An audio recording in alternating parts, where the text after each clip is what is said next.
असांखे ख़बर पई शेड्यूल कोड कचहरियूं थींदियूं रहंदियूं आहिनि महसूसु कयो ज़रूरत बि आहे घटि में घटि हिन सोसाइटी जे लाइ पंहिंजे माण्हुनि जे लाइ पंहिंजे वतन लाइ पंहिंजे वतन जे माण्हुनि जे लाइ घटि में घटि इख़्तिलाफ़ त रखी सघिजे थो उनखे साज़िश नथी करे सघे मुंहिंजी शुरूआत में इहा कोशिशि आहे मरीज़ में 2001 खां वठी हलां पियो मूं पूरो कयो आहे साहब जे हवाले सां जेको बि महसूसु कयो आहे जेको ॾिठो आहे लिखियो आहे पढ़ियो आहे साहब जा शागिर्द आहिनि बशीर साहिबु ॾिठो आहे सीनियर आहे सामी मोहम्मद साहिबु उस्तादनि में शामिल आहिनि असीं ॾिठो आहे त साज़िशनि सां न रुॻो इदारा रहंदा आहिनि पर साज़िशनि सां सोसाइटी बि हिकिड़े गंद जे तरफ़ वेंदी आहे मलीर जे माण्हुनि तमामु वॾी असांखे मोहबत ॾिनी आहे ऐं मलीर जे हर ॻोठ तालुके शहर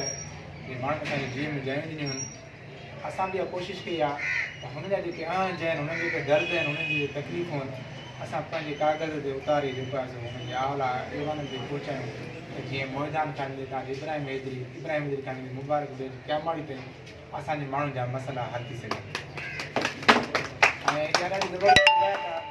त इदारनि खे बरक़रार रखण जे लाइ जेके माण्हू इदारा ठाहिनि था उहे जॾहिं इदारा ठाहींदा आहिनि त उहे प्लानिंग करे इदारा ठाहींदा आहिनि उहे इदारा पंहिंजे लाइ न ठाहींदा उहे ईंदड़ नसलनि जे लाइ इदारा ठाहींदा आहिनि ऐं आउं वॾे फ़ख़्र सां अॼु बि चवां थो त मलीर प्रेस क्लब जी माउ आहे मलीर प्रेस क्लब में आउं सिखियो आहियां ऐं हीअ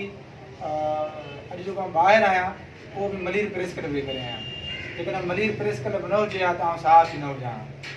ऐं मलीर प्रेस क्लब मूंखे सेखारियो ऐं उन्हनि दोस्तनि खे इहा उमेद कयां त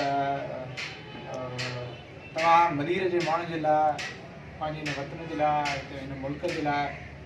हिननि माण्हुनि जे दर्दनि जे लाइ जेकर तव्हां पंहिंजो थोरो पॉलिसी में तब्दीली आणियो ऐं माण्हुनि वटि वञो माण्हुनि जा अंज ॾिसो माण्हुनि जी तकलीफ़ूं ॾिसो त तव्हांजी सहाफ़ती जेको फ़र्ज़ु आहे जेको तव्हांजो पेशो आहे त हीउ पैगम्बरी पेशो आहे छो त कमु आहे मुल्क जो ऐं उहा शायदि असांखे उहा ख़बर न आहे ऐं पहिरें ॾींहं खां वठी जीअं मलीर प्रेस क्लब में मूं मैच्योर मेंबरशिप खां वेंदे उते जनरल सेक्रेटरी रहण में मुंहिंजो इहो बि